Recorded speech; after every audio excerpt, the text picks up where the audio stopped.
Assalamualaikum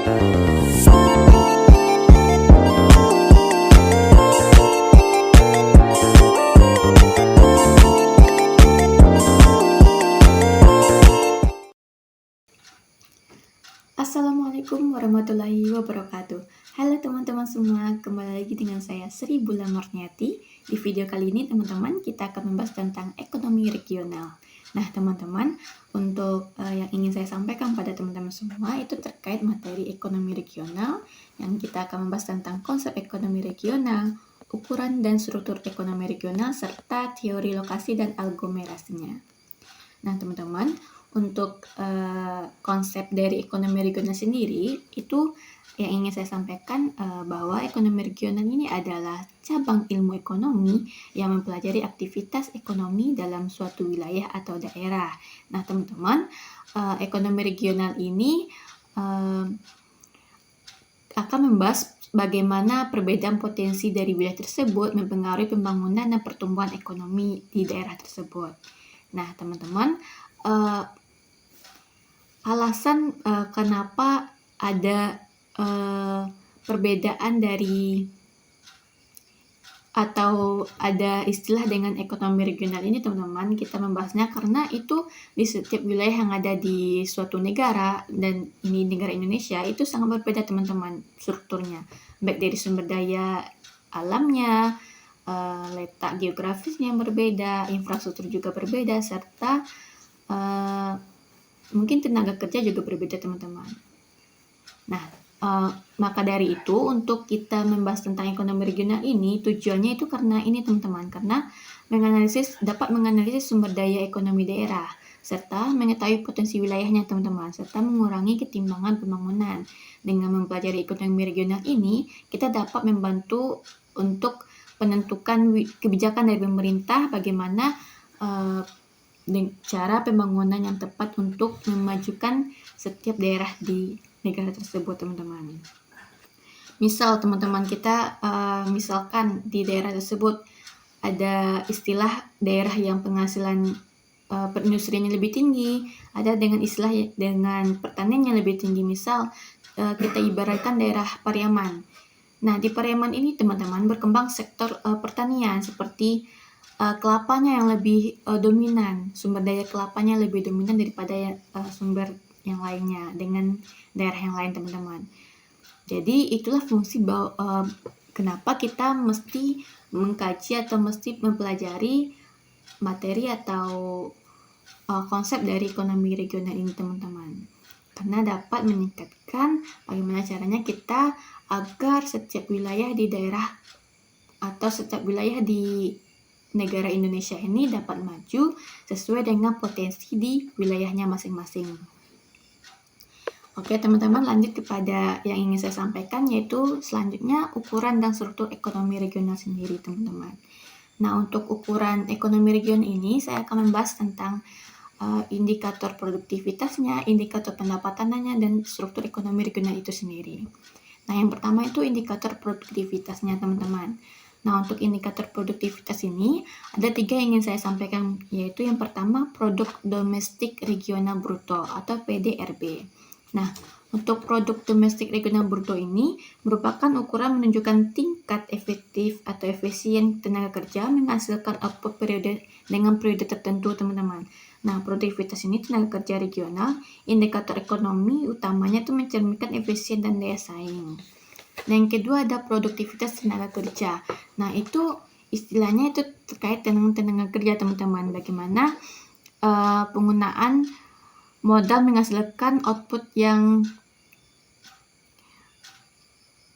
bagaimana tenaga kerja ini dapat meningkatkan teman-teman, dapat meningkatkan produktivitas pada ekonomi regional, pada ekonomi di daerah wilayah tertentu teman-teman.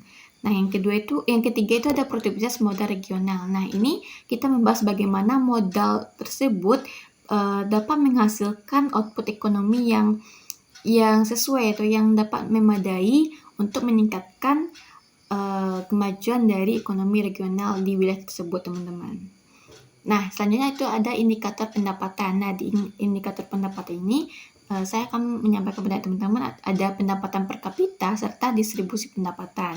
Nah, untuk pendapatan per kapita ini teman-teman, kita bisa melihat untuk menghitung pendapatan per kapita di yang kita ketahui itu dengan cara PDRB regional itu dibagi dengan jumlah penduduk, maka kita dapat mendapatkan pendapatan per kapita. Nah, yang selanjutnya itu distribusi pendapatan, dan di sini ada dua caranya teman-teman, yaitu yang pertama koefisien Gini dan kurva Lorenz. Nah, untuk koefisien Gini ini teman-teman, itu cara menghitungannya itu ada dengan rumus A per A tambah B, di mana A itu area antara garis kesetaraan sempurna dan kurva Lorenz, serta B adalah area di bawah kurva Lorenz, teman-teman. Nah, untuk istilah kurva Lorenz ini sendiri itu sama dengan koefisien rasional Gini, teman-teman, itu di mana mengukur ketimpangan distribusi pendapatan. Kedua koefisien Gini dengan kurva Lorenz ini itu digunakan untuk menghitung distribusi pendapatan, teman-teman. Nah, itu ada struktur ekonomi regional. Di sini kita dapat mengetahui ada 3 struktur, yaitu sektor primer, sektor sekunder, dan sektor tersier. Nah, untuk sektor primer itu kita tahu bahwa sektor primer itu kegiatan ekonomi yang menciptakan sumber daya yang secara langsung, teman-teman, seperti pertanian, perkebunan, pertambangan, peternakan, dan sebagainya. Untuk sektor sekunder itu yang dihasilkan oleh ekonomi regional itu pasti hal yang berkaitan dengan bahan mentah atau bahan setengah jadi, seperti kita ketahui ada industri pengolahan sampah atau industri produktif yang menghasilkan barang setengah jadi, ada juga konstruksi, dan lain sebagainya.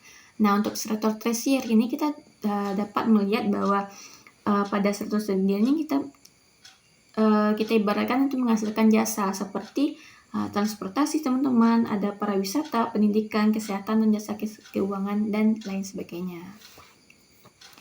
Nah, untuk selanjutnya yang ingin saya sampaikan ada teori lokasi dan aglomerasi. Teman-teman, untuk teori lokasi ini, kenapa kita mesti belajar tentang teori lokasi pada ekonomi moneter?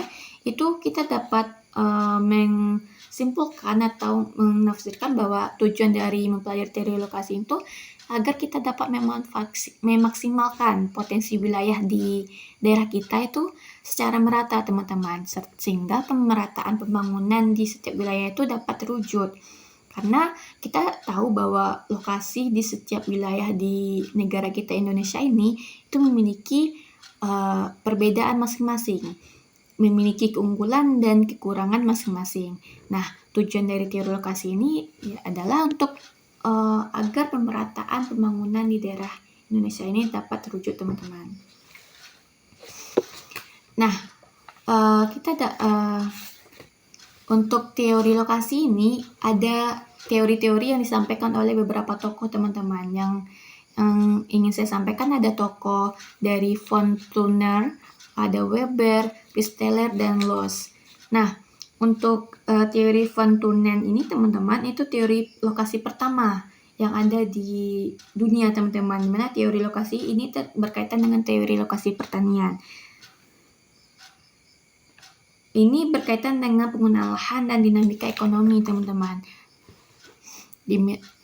Dengan lahan atau penggunaan ini dipengaruhi biaya transportasi dan harga barang. Nah, untuk teori dari Weber ini, itu teori lokasi industri, teman-teman. Ini fokus bagaimana faktor biaya produksi mempengaruhi pilihan lokasi industri. Teori Weber ini juga dikenal dengan teori algoritma industri, teman-teman. Untuk Priesteler sendiri itu fokus ke sistem pemukiman dan hierarki kota teori. Nah, teori ini berkaitan dengan teori tempat-tempat sentral, teman-teman. Ada juga dengan oleh teori Loss itu teori pengorganisasian pusat-pusat ekonomi dalam wilayah. Nah, interaksinya mempengaruhi distribusi dan aksesibilitas layanan dan barang. Nah, untuk aglomerasi sendiri, teman-teman, itu berkaitan dengan pelaku ekonomi ini tidak tersebar secara acak, namun mempunyai lokasi yang memberikan keuntungan bersama. Nah, baik, untuk sekian dari materi yang ingin saya sampaikan atau yang ingin saya pembahasan terkait ekonomi regional. Semoga apa yang ingin saya sampaikan itu bermanfaat bagi kita semua. Saya akhiri dengan wassalamualaikum warahmatullahi wabarakatuh. See you next time video. Bye.